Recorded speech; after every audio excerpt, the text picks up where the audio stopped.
Hello, everybody. Welcome back.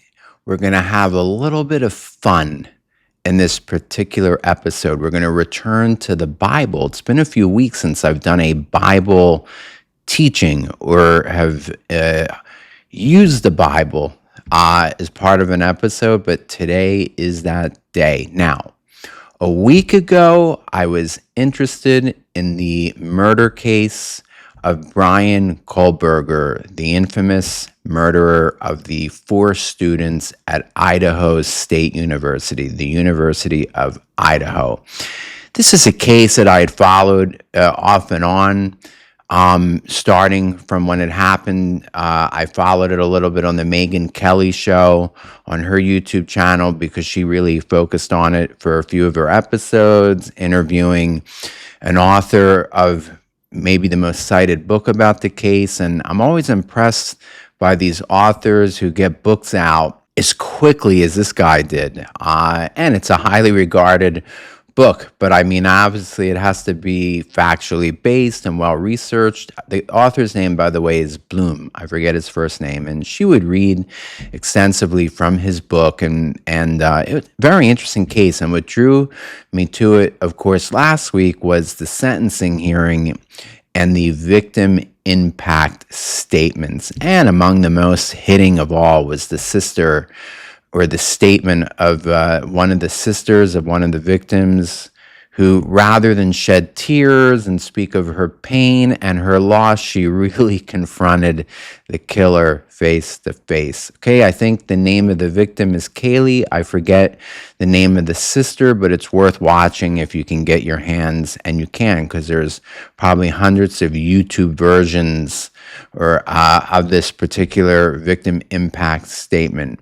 Now, of course, the killer himself, Kohlberger, just seems to sit there emotionless, doesn't even, you can barely sense any movement of his facial muscles. I mean, it's really amazing how he just sits there throughout all of this, hours of impact statements with this cold stare. And I remember afterwards, as I watched a few analyses of that day, of the victim impact statements, there were experts, people who were asked, is this guy Kohlberger a psychopath or is he a sociopath? Now, from what I understand, the difference between the two is that one is born a psychopath.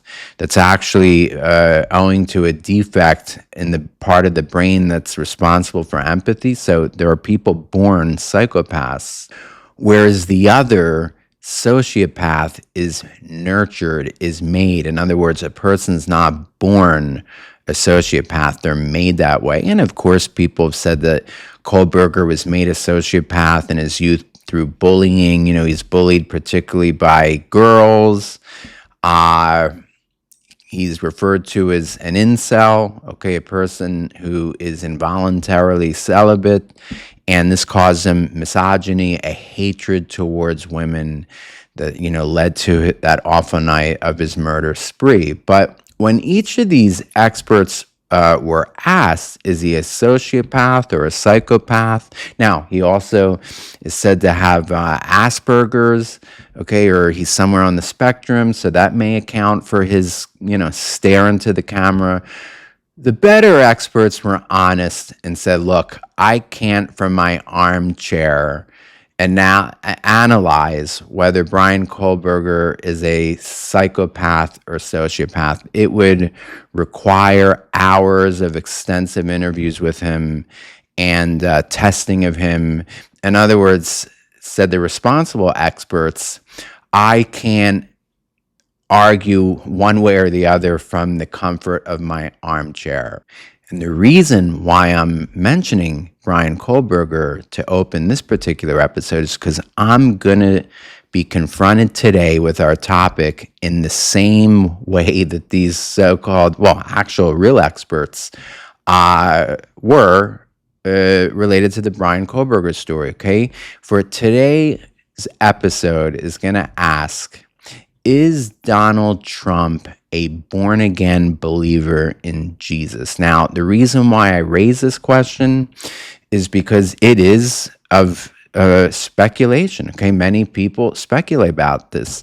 Many believers are partial to the bias or belief that Donald Trump is a born-again believer. Now, this came to the fore a few weeks ago when I was interviewed by Pastor Brett of Athey Creek in one of his prophecy updates, in which I just came out and said, folks, we have to understand Donald Trump is not some evangelical born-again Christian who subscribes to end-time eschatology, that features Israel at the center of it. And I stood by that. And as I looked at the comment section for the next few days, there were people that called me out and, they were passionately against everything I said and said, of course he's born again and you have no right to judge and how dare you speculate on the issue. And I agree that it is something that at best we can only speculate about. And in today's episode, I'm going to talk about this issue, and I'm going to use one of my favorite chapters in all of the Bible, Daniel chapter 4. Now, I have always loved this chapter, but it's been a few years, or at least a couple years since I've read Daniel chapter 4. I've been led back to the book of Daniel because if you recall a couple months ago, before I went to Israel on that fated trip that would have me there during the 12-day war, I had told you guys that when I came back, we would do a study on the weeks of Daniel. Okay, what is it? The 70 weeks of Daniel. I believe it's Daniel chapter 9, but correct me in the comment section if I'm wrong. And I even said that to prepare for that episode, I was going to read a book called The Coming Prince, a highly regarded book from the 1800s, written by an investigator at Scotland Yard, to pursue the question, did Jesus hold the Jews of his generation to be responsible for knowing this chapter of Daniel and applying it to his arrival on the day that he goes down on mounted on a white donkey down the Palm Sunday road? Okay, in other words, was when Jesus said, "Woe to you, Jerusalem, for as a mother hen longs to gather her chicks, so I've longed to gather you, but you did not know the time of your visitation." Is that a reference to Daniel chapter 9, the 70 weeks? Was Jesus holding that generation responsible for knowing that the timing of his first coming was written there, even if cryptically, okay, in the book of Daniel? And we are going to cover that at some point, hopefully in the next few weeks. But instead of just focusing on that chapter, when I returned to Israel, I ended up reading or beginning to study the entire book of Daniel. And I'm using a commentary that's published by my university. It is in Hebrew, okay? And by the way, when I say my university, it's my Hebrew university where I did my master's and PhD. They have this series on all the books of the Hebrew Bible, written not so much from a devotional point of view or a theological point of view, but a scientific point of view. What does that mean? That it's mostly concerned with the philology, the Aramaic in this case, as most of Daniel is written in the language of Aramaic. He translates it to Hebrew, okay, and he offers a verse-by-verse commentary. But it's not biased towards any particular theology, and those are my favorite commentaries, okay, the ones that allow me to just get into the word and not have the commentator or author try to push me towards a certain theological conclusion that they themselves subscribe to. Okay, so it's a phenomenal commentary, and I'm reading it now. And what chapter did I land in the last few days? Daniel chapter 4. This is the chapter in which Nebuchadnezzar is likened in a dream to a massive tree that's cut down and basically cut down and left to rot for 7 years. And it's a metaphor for him, and he's basically told, and we're going to get into it in just a few minutes, that only at the end of the 7 years after he's driven from his kingdom and he comes to his senses that Yahweh is the sovereign of world history. okay, who raises nations and deposes nations, who raises kings and deposes kings. Only then, when Nebuchadnezzar confesses such, will his sanity be restored to him as well as his kingdom. And as I was reading chapter 4, it reminded me that a couple years ago when I read this, Donald Trump came to my mind. Why? Because we all admit that the hand of God, let's say this, I better refine what I just said. Those of us who believe in the sovereignty of God, okay, and see how Donald Trump is being used by the God of the Bible, particularly as it relates to the Middle East and to Israel, and God's working out his plan in Israel. But not just that, but in other ways too, we acknowledge that God has his hand on Donald Trump. Okay, I believe that, and most of you believe that. But does that mean that Donald Trump has yet had this personal, life-changing, eternity-changing encounter with Jesus, okay, what we call the born-again experience, okay?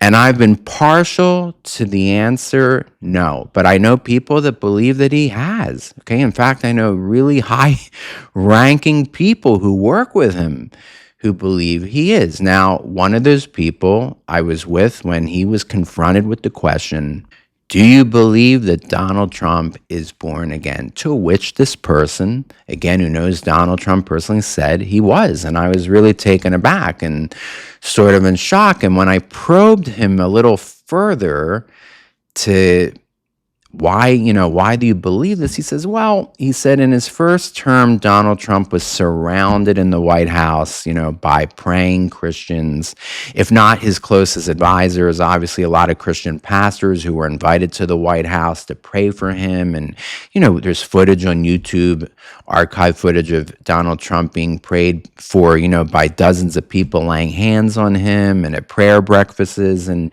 he said Donald Trump was genuinely moved by this outpouring of love by, these believers or by these Christians. And because he was so moved by it, this person interpreted Donald Trump's being moved by this outpouring of love for him as probably meaning that he's been born again. Now, I part ways with that person, or let's say in the past tense, I parted ways with that person's interpretation, and because I didn't believe that that was necessarily the case. A person, of course, can have reverence for the God of the Bible, appreciation for the blessings that God has bestowed on that individual, but that doesn't necessarily mean that they've been born again yet. Okay, I know plenty of people that reverence God and have an appreciation for, what he's done in their lives, and we're going to talk about this in just a moment, because I believe Donald Trump has come to such an appreciation following the Butler near assassination, okay, the assassination attempt on his life a couple years ago, less than a couple years ago, right? Preceding his being reelected. I have no doubt that Donald Trump has been touched and is conscious to the fact that God's hand is upon him. But again, does that mean that he's born again? Now, Steve, can you answer definitively whether he's born again or not? No, of course not. Okay, that's why I mentioned the Brian Kohlberger analyses of last week. The responsible analyst said, look, we can't from our armchair without interviewing a person decide whether that person is, a psychopath, a sociopath, or any of that stuff, okay? And neither can I, okay? And my job here isn't to come down with any definitive answer. Yet, I think Daniel chapter 4 has some very pertinent things to say about it. Okay, and I'm not going to argue that there's congruence. Okay, I'm not going to say that Donald Trump here, that his life is congruent with that of Nebuchadnezzar, or that America's present is congruent with the present of Babylon at the time of Daniel chapter 4, although I think there are some very helpful parallels, which is why it's worth getting into Daniel chapter 4 this week, which is exactly what I'm going to do. So let's read Daniel chapter 4. It's an amazing chapter with powerful imagery here, a lot to talk about. And I'm not saying it will lead to any definitive conclusions, but I do think it has very helpful insights. So let's go. So, starting at the very beginning, King Nebuchadnezzar, to all peoples, nations, and languages that dwell on all the earth, peace be multiplied to you. It has seemed good to me to show the signs and wonders that the Most High God has done for me. How great are his signs, how mighty his wonders.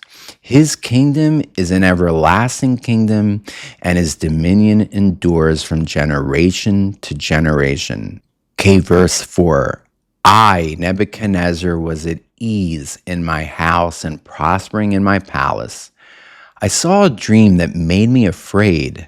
As I lay in bed, the fancies and the visions of my head alarmed me. So I made a decree that all the wise men of Babylon should be brought before me, that they may make known to me the interpretation of the dream. Then the magicians, the enchanters, the Chaldeans, and the astrologers came in, and I told them the dream, but they could not make known to me its interpretation. Now, what a stark difference from the vision he has a couple chapters before of a statue whose head is of gold and the chest and arms of silver, the belly of bronze, okay, the belly and the hips, and then the lower legs made of iron. And then if you remember, the toes made of a mixture of iron and clay. That is the very first vision of this book of Daniel. And if you recall, he didn't agree to tell, that is, Nebuchadnezzar refused to tell the dream itself to these enchanters, okay, and to these wise men. He insisted that they tell him both what he dreamt as well as the solution, okay? So here we see a stark difference from that chapter. Here he's telling them what he dreamt. He's not putting them to the test to tell him what he dreamt, to see if they're even for real, if these people have any inkling of what they know what they're talking about. Okay, but here he is telling him from the get-go his dream. Okay, so but they weren't able to tell the interpretation. At last, Daniel came in before me. He who is named Belteshazzar, after the name of my God, and in whom is the spirit of the holy gods. Now, again, in that vision of the statue, a couple chapters before, if you remember, Nebuchadnezzar, because these wise men couldn't even tell him what he dreamt, put out the order that all the wise men, including Daniel and his friends, should be all put to death. Okay, but Daniel fasts, and then that night after he fasts, God tells him both what Nebuchadnezzar dreamt as well as the interpretation to the dream. And then Daniel saves basically his life and the lives of all the wise men. Okay, so this isn't Nebuchadnezzar's first encounter with Daniel. This is just the second major vision of the book, following that other one in the statue.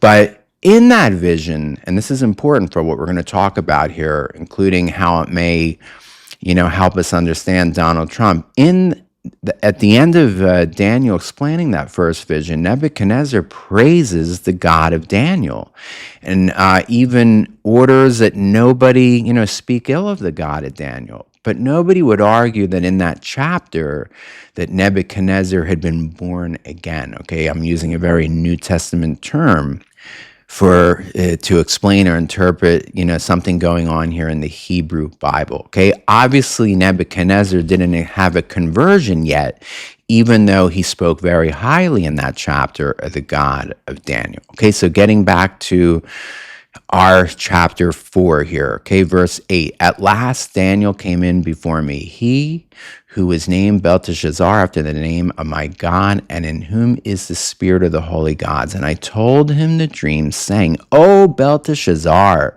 chief of the magicians, Because I know that the spirit of the holy gods is in you, and that no mystery is too difficult for you, tell me the visions of my dream that I saw and their interpretation. The visions of my head as I lay in bed were these: I saw, and behold, a tree in the midst of the earth, and its height was great. The tree grew and became strong, and its top reached to heaven, and it was visible to the end of the whole earth. Its leaves were beautiful, and its fruit abundant, and in it was food for all. The beasts of the field found shade under it, and the birds of the heavens lived in its branches, and all flesh was fed from it. I saw in the visions of my head as I laid in bed, and behold, a watcher, a holy one, came down from heaven. Now, I'm so glad that this version of the Bible, the English Standard Version, correctly interpreted this Aramaic word, okay, watcher. I have a feeling other English translations simply just say angel, but the word here is not angel, although it's obviously an angelic being, okay, but here called watcher. Now, why is that important? Because this kind of angel becomes a major character in subsequent literature, okay, particularly in the book of Enoch, which I've talked about a few episodes ago, which was very popular by Jesus' day in the first century. In fact, the book of Jude in the New Testament, the very first couple verses of Jude quote from the book of Enoch. Okay, so Enoch is even quoted in the New Testament, but it never made the canon of the Bible. And again, when I say the word canon, it means the official, bibliography or library of books recognized by Orthodox Christianity and Orthodox Jews basically as the Bible, okay, especially as it relates to the Hebrew Bible, or what most of you call the Old Testament, okay? Enoch never made it into the Bible. Now, I explained many episodes ago that the reason why Enoch never made it into the Bible is because it takes a very different view than the book of Genesis as it relates to the fall of man. For according to the book of Genesis, the fall of man is what causes the original sin, okay, that sinful nature to be passed from generation to generation. The very reason that according to the New Testament, Jesus had to come, okay, because we're all born of that sinful nature owing to the rebellion of Adam and Eve, okay, that's all that original sin means. It means not really that first sin as much as it's referring to the repercussions, which is that every generation born since Adam and Eve, and every one of us born since Adam and Eve, have that sinful nature that the New Testament says is hopelessly at enmity with God. Okay, and this is why Jesus had to come, to save us from the eternal repercussions of that sinful nature. The problem is the book of Enoch doesn't recognize the sinful nature or the fall of man. Instead, it blames the fall of this group of angels, the watchers. Okay, in other words, the fault of the world's corruption is not because of man and original sin, but because of this fallen group of angels known again as the Watchers. Okay, so that's why Enoch never made it into the canon. It was with good reason. And yet, this was a widely distributed book and highly regarded in Jesus' day, so much so that, again, it's quoted in the first couple of verses of the book of Jude. Okay, so here it's being introduced in the book of Daniel, perhaps for the very first time in the canon. Okay, I don't know how many other times this term is mentioned in the Bible for this type of angel, okay, but here it's appearing, and thankfully the ESV correctly translates the Aramaic word as watcher. Okay, so again, I'm sorry, but this was an important and, in my opinion, interesting tangent. I saw in the visions of my head as I lay in bed, and behold, a watcher, a holy one, came down from heaven. He proclaimed aloud and said thus, chop down the tree and lop off its branches, strip off its leaves and scatter its fruit, and let the beasts flee from under it and the birds from its branches, but leave the stump of its roots in the earth, bound with a band of iron and bronze, amid the tender grass of the field. Let him be wet with the dew of heaven. Let his portion be with the beasts of the grass of the earth. Let his mind be changed from a man's, and let a beast's mind be given to him, and let 7 periods of time, or 7 years, pass over him.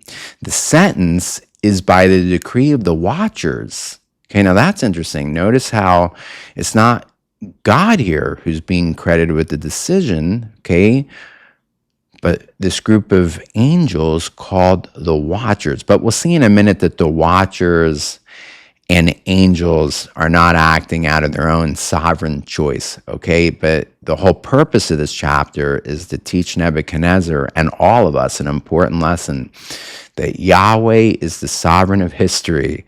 And we see that in the coming verses here. And the decision by the word of the holy ones, to that end, that the living may know that the Most High rules the kingdom of men and gives it to whom he will, and sets over it the lowliest of men.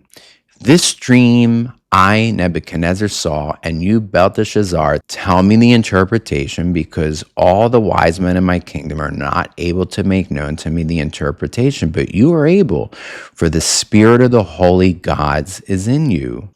Then Daniel, whose name was Belteshazzar, was dismayed for a while, and his thoughts alarmed him. The king answered and said, Belteshazzar, let not the dream or the interpretation alarm you. Belteshazzar answered and said, my lord, may the dream be for those who hate you, and its interpretation for your enemies.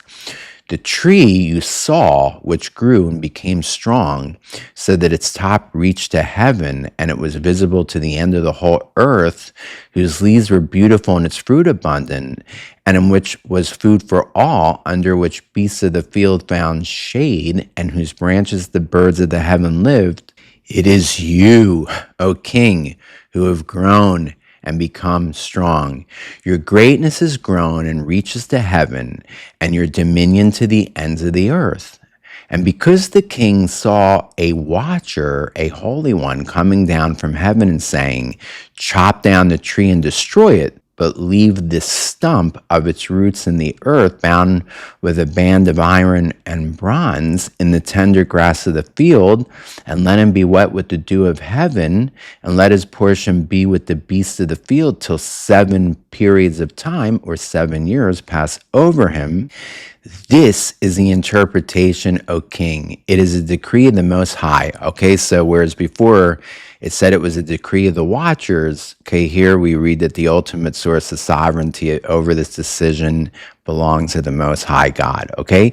It is a decree of the Most High which has come upon my Lord the king, that you shall be driven from among men, and your dwelling shall be with the beasts of the field. You shall be made to eat grass like an ox, and you shall be wet with the dew of heaven, and 7 periods of time shall pass over you, till you know that the Most High rules the kingdom of men and gives it to whom he will. And as it was commanded to leave the stump of the roots of the tree, your kingdom shall be confirmed for you from the time that you know that heaven rules. Therefore, O king, let my counsel be acceptable to you. Break off your sins by practicing righteousness, and your iniquities by showing mercy to the oppressed, that there may perhaps be a lengthening of your prosperity. Hi, now this is where it gets really cool.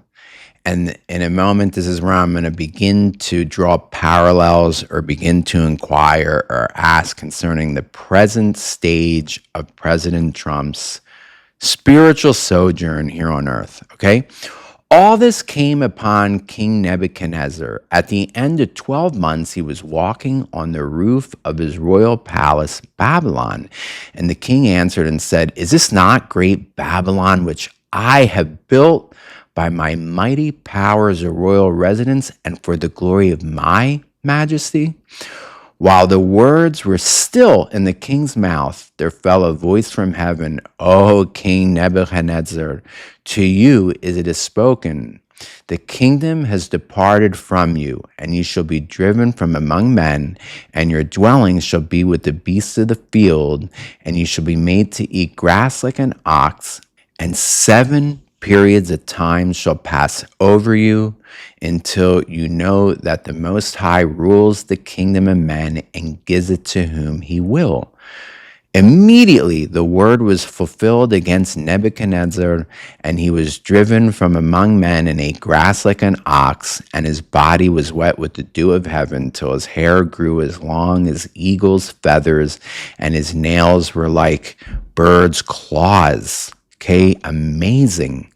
At the end of the days, I, Nebuchadnezzar, lifted my eyes to heaven, and my reason returned to me, and I blessed the Most High, and praised and honored him who lives forever.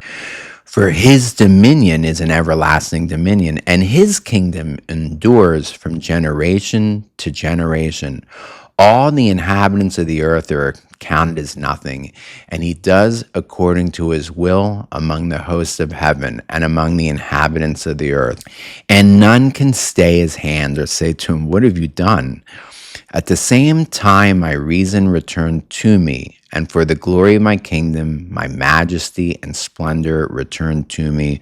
My counselors and my lords sought me, and I was established in my kingdom, and still more greatness was added to me. Now I, Nebuchadnezzar, praise and extol and honor the King of heaven, for all his works are right, and his ways are just, and those who walk in pride he is able to humble.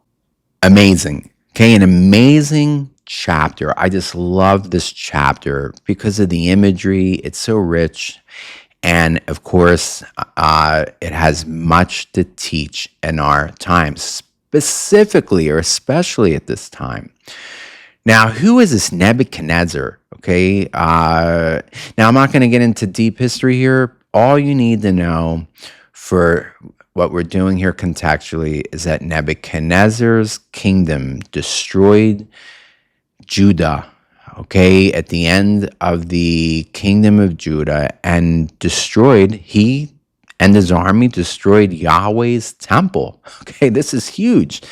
So Nebuchadnezzar, now, the Bible teaches that God raised the Babylonians to do this, okay, to punish Yahweh's enemies among his own people, the Jewish people who had forsaken him and broken our side of the covenant with our God, Yahweh, okay? While the Abrahamic covenant is forever, okay, the land covenant with the Jewish peoples forever, the Mosaic covenant is the one that was conditional, okay? It was contingent on our living to the best of our ability according to the law of Moses. And over several generations, we, the Jewish people, became increasingly more sinful to the point where we became as bad and maybe even worse than the Canaanites who preceded us, with even one of our kings, Ahaz, the father of King Hezekiah,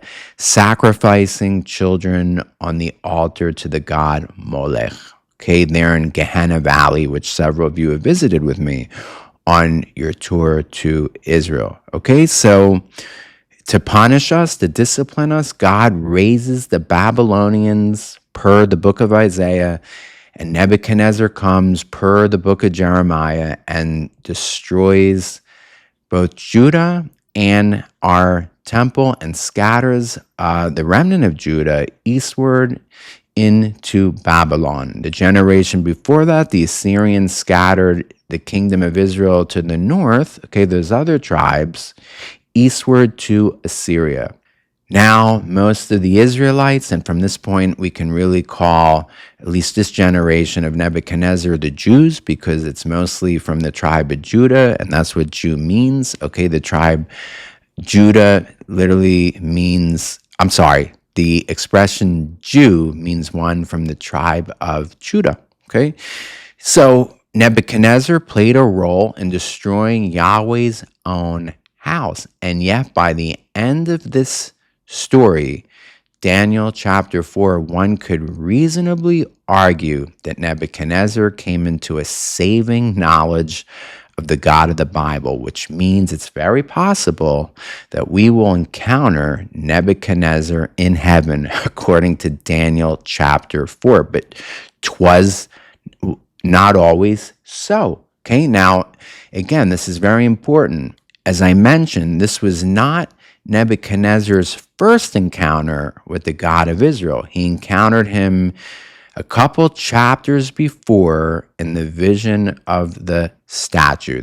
The statue, which is ultimately destroyed by a rock, not carved out by human hands, okay, but by God's hands, that falls on the statue, crushes it, the rock growing and growing and growing to become an eternal kingdom. For those of us who are believers, we believe, of course, this being the kingdom of Yahweh under the Messiah, Yeshua, or Jesus. Okay? So, this was not his first encounter with the God of Israel. And in fact, he says many good things about the God of Israel back there a couple chapters ago, but he obviously had not become a disciple of that God.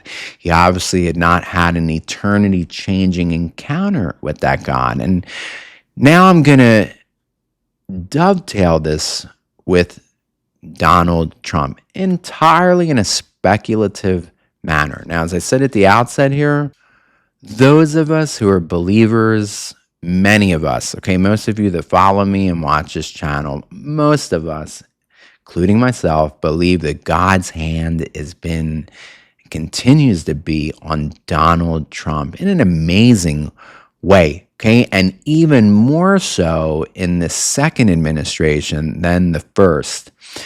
It's so obvious that in the interim, or in the interregnum, to borrow a word from Latin, okay, between the two Trump administrations during that 4 years of Joe Biden, it's obvious that Donald Trump did a lot of thinking and rethinking about things that went wrong during that first administration, and really thought out what he'd like to do the second time around, should he be given a chance.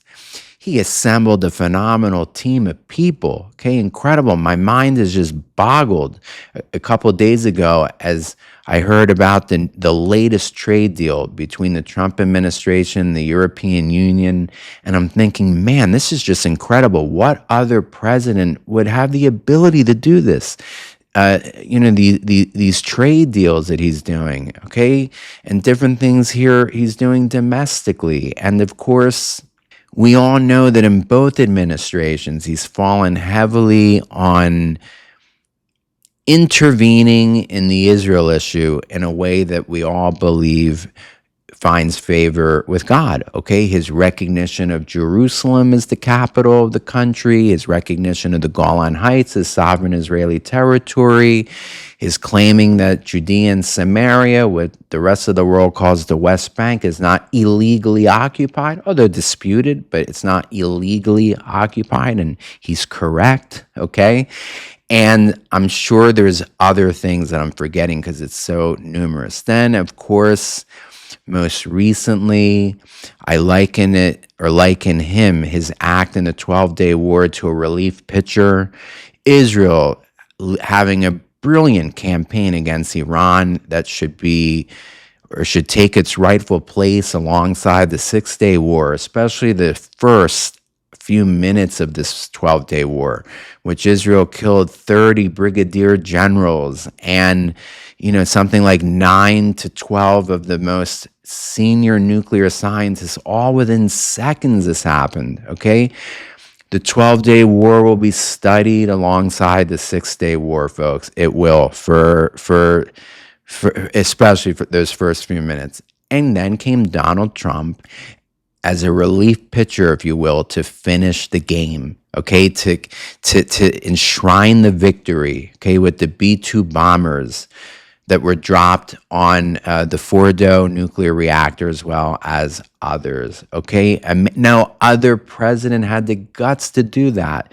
No other president They all talked a big game that they would never allow Iran to get a nuclear weapon, but only Donald Trump ultimately had the guts. And by the way, this was against pressure from people in his own base, or let's say pseudo members of his own base, people like Tucker Carlson and Candace Owens, who aren't really MAGA. Okay, but that's an issue separate from this episode. Okay, I don't want to get into all that, but there are people that have tried to hijack his base.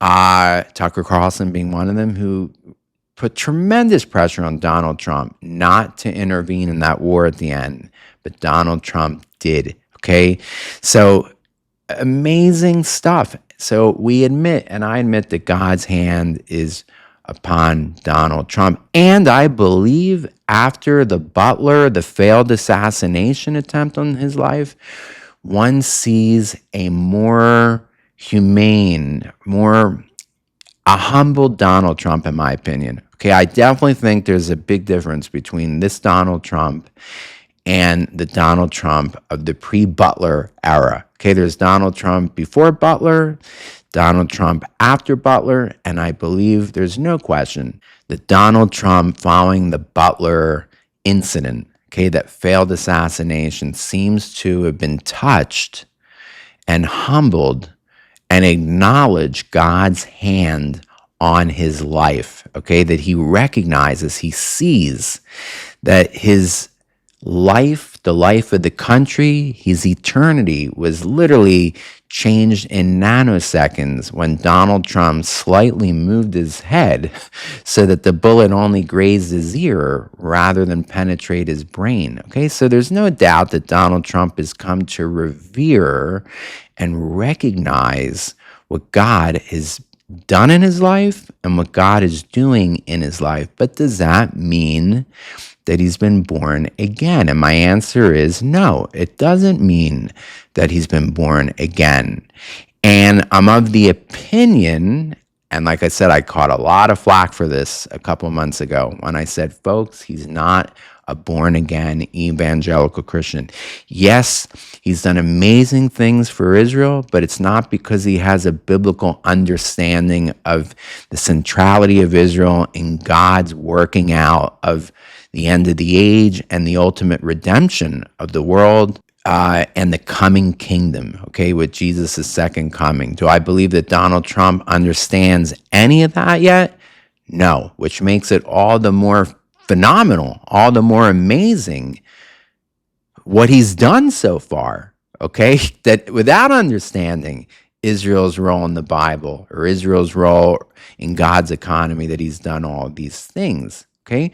But as you watch over the last, since he's taken power, he still seems to believe, as did Nebuchadnezzar before, or let's say Nebuchadnezzar on the rooftop, when he says, is this not Babylon, the mighty Babylon, which I have built, or which I've sustained, to which I've extended, or is the outcome of my glory, of my mechanizations or machinations. Forgive me here if I'm getting the word wrong.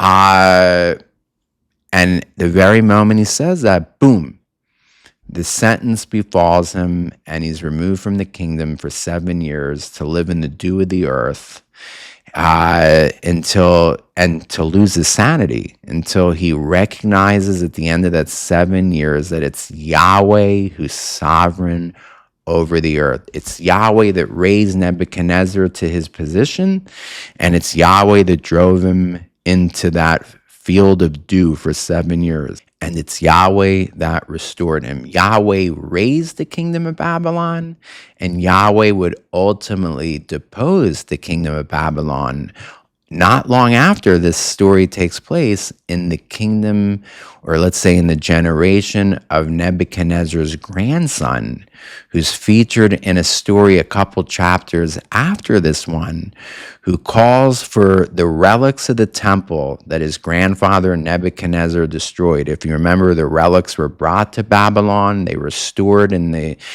treasury of their god Marduk. And Nebuchadnezzar's grandson, during a drinking binge or during a drunken feast, orders that these holy vessels be brought out for them to party with and to treat with disdain. And it's there that the famous hand writes on the wall, from which we get that whole expression, to see the writing on the wall, many, many tekel upharsin. Your days, O grandson of Nebuchadnezzar, are numbered. And that very night, the Persians would conquer Babylon. Why? Because Yahweh, who raised Babylon, is the one who would ultimately depose Babylon, who then raised the Persians, and then would ultimately depose the Persians and replace them with the Greeks, who themselves were deposed by the Romans, and so on and so forth, because it's God who intervenes in the affairs of human history. He is the driver of human history. And that leads me to want to make a few concluding remarks, and maybe I'll say a little bit more about Donald Trump. Donald Trump, in my opinion, at the moment has not come to recognize, although maybe he has, and I hope he has. I don't have a horse in this game. I voted for Donald Trump in 2016. I voted for him in the last election. I didn't vote at all in the election that he lost because I happened to be stuck in Israel during the coronavirus under some of the most severe restrictions in the world. I believe it was then that we weren't even allowed to walk 6 feet beyond our apartments, other than to go to a supermarket to buy food required for our sustenance to live. Okay, Israel had some of the most severe restrictions in the world during the coronavirus. So I was stuck in Israel. I never got to vote even as an absentee voter in that election. So in the last 3 elections, I voted twice, and in both of them, I voted for Donald Trump, and I'm very happy with my vote. I have no regrets of it. And yet, some of you who followed me on Facebook a couple years ago thought, my gosh, Steve must be an anti-Trumper. And why did they come to that conclusion? Because there were phenomena that arose during that first Trump administration that started to really nag at me and bother me. And I took a strong stand against them. The one phenomenon that I really spoke out against was the phenomenon of some Christians treating Donald Trump with a sacrosanctity that belongs to Christ alone. Okay, treating him almost as the co-savior with Jesus. And I believe that those of us who are believers have to speak out, as I did, against that phenomenon when I saw it sort of happening during that first administration. The second thing I really spoke out against during that first administration that really bothered me, but it seems to no longer be a factor, is the whole QAnon phenomenon. QAnon, which I believe is an incredibly false prophetic movement, okay? And unfortunately, the only people that seemed to take it seriously or subscribe to it were evangelical Christians, okay? It's not like non-believers were tempted by QAnon. Many people who follow me on Facebook subscribed at the time to QAnon, and I spoke out very strongly against it. Okay, so some people started to think, wow, Steve is a never-Trumper. Recently, a friend of mine wrote to me and said, Steve, I'm really shocked about how you so turned around on Trump. And I said there, look, I was never against Trump, but I was against certain phenomena that seemed to coincide with that first administration that don't seem to be factors anymore. You don't hear QAnon anymore, do you?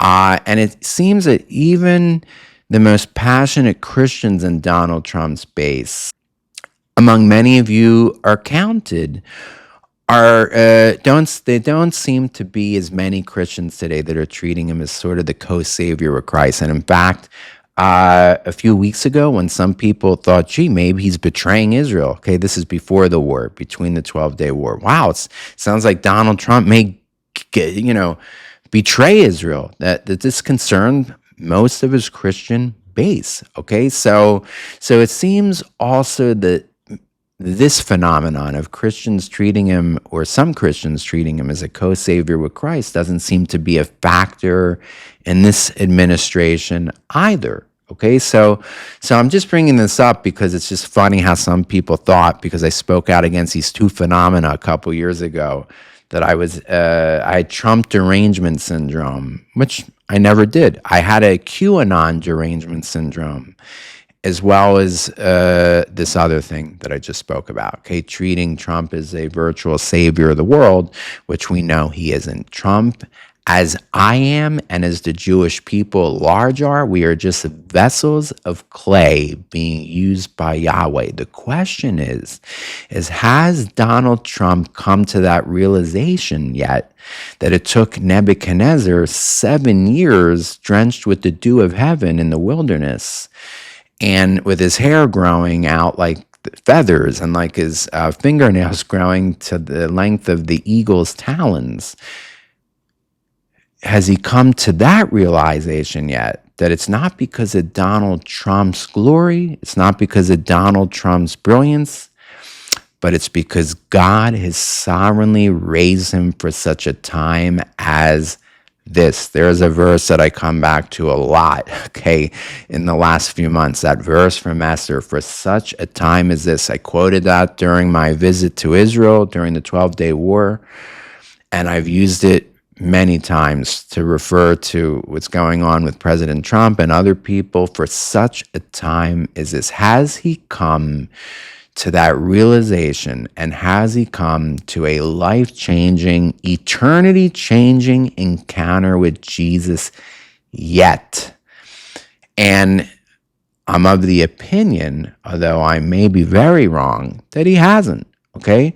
And yet, like many of you, I'm believing and praying that one day he will, before this Donald Trump story has been finally written, or let's say the conclusion to the Donald Trump story has been written. Now, lastly, before I end the video, I said I did want to make a few remarks about America, okay? Because, as I said, shortly after Nebuchadnezzar and his conversion, the kingdom of Babylon fell and was replaced in one night by Persia. And I'm of the opinion, and have always been the opinion, that this Donald Trump administration is at best, it's like a last hurrah. I don't believe that these wonderful things that we're seeing are heralding this phenomenal future that's going to last for 100 years. You know, it's going to last for generations, or even it's going to last for a generation.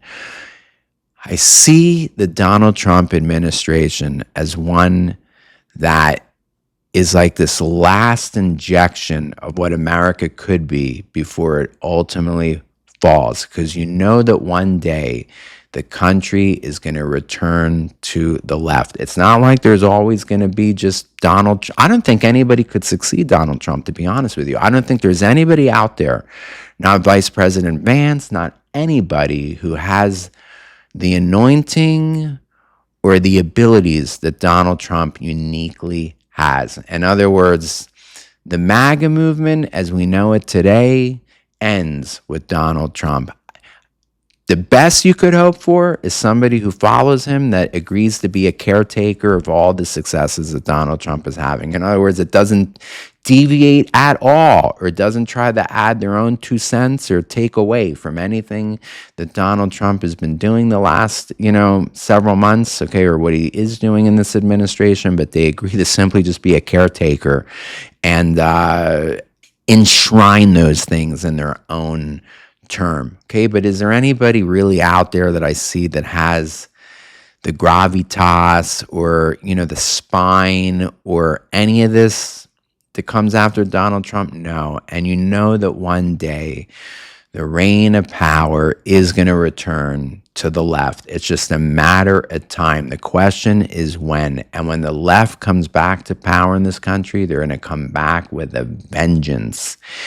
And in my opinion, it's then that we could see a collapse of the United States, similar to what happens in the days of Nebuchadnezzar's grandson in Babylon. I'm not saying that America is conquered by another power. Of course not.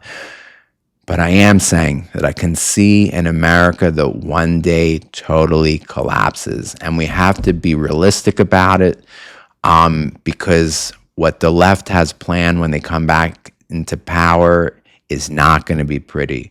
I almost hope that this guy running for mayor in New York, what's his name, Mamdani, the Marxist sympathizer of jihad. Okay, he himself is a Marxist, and unfortunately, like so many of his Marxist fellow travelers, seems to feel a kinship with Islamism, because what do the two have in common? A hatred for the West. Okay, a hatred for everything that America historically has stood for, okay, and a hatred for the Jews as well, and a hatred for Judeo-Christian values, okay?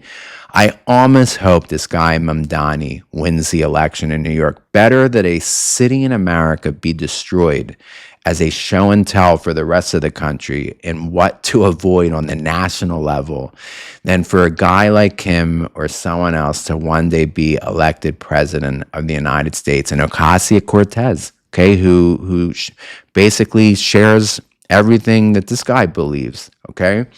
She currently ranks among the highest in polling of Democrats who may break forth as leaders in that party for their presidential candidate in the next election. This is scary stuff. And therefore, I sort of hope that this Mamdani wins the election in New York so that the whole country has a couple years to see the fruit of what happens when you hand the reins of power over to these Marxist fanatics. It doesn't end pretty. So, in conclusion, Daniel chapter 4, I believe, provides a phenomenal insight into what may be going on at this stage in Donald Trump's life and what may be going on in this stage of America in its path, okay, going forward. And again, like those people who were consulted about Brian Kohlberger, I admit I'm just an armchair analyst. And unlike them, I'm not they were experts in their field. Okay, they were professional psychologists who refused to weigh in. I'm not claiming to be an expert at all in being able to tell you who's a believer, who's not a believer. But I just thought it's an interesting topic. Okay, and I was reminded of it in my own study of Daniel chapter 4. Well, that brings this episode to an end. I hope you enjoyed it. Leave your comments, your opinions in the comments section below. For those of you who go to Athey Creek, I'll be joining you on Friday there personally in a joint service. I believe it will be a joint service between myself and Pastor Brett, maybe a discussion. I can't wait to go there. This is my first trip out to the West Coast since 2018. I used to visit all the time as I have a brother who lives in Los Angeles, but I haven't been out to the West Coast since 2018. I've been to Oregon at least 2 or 3 times, one of my favorite states in terms of its beauty, a hidden gem. Most of America doesn't know just how beautiful Oregon is. But of course, unfortunately, the Portland area has come under the dominion of this crazy leftist cabal. And I think it's like the capital of Antifa and Trans-Tifa. Okay, so hopefully I'll be able to bypass that area of Portland from the airport on my way to the Athey Creek area. It's going to be a phenomenal week there with Pastor Brett having 3 stadium outreaches day after day. I believe 3 days in a row over the weekend, this coming weekend. Incredible how God's using Pastor Brett, somebody who I've known since the early 2000s, who I consider a close friend, and I'm looking forward to being there and taking it all in. Lastly, if you want to treat me to a cup of coffee while I'm in the Portland area, you can do so without even taking me for the coffee itself by way of my Ko-fi link, which I link to the bottom of each video in the extended description of each video. With that said, folks, it's a wrap. Thanks for joining me, and I'm looking forward to seeing your comments, some of which I'm sure will take me on for my opinion on this most controversial issue. But yet it's fun to speculate. So this is Steve, the speculating tour guide, signing off. Bye-bye.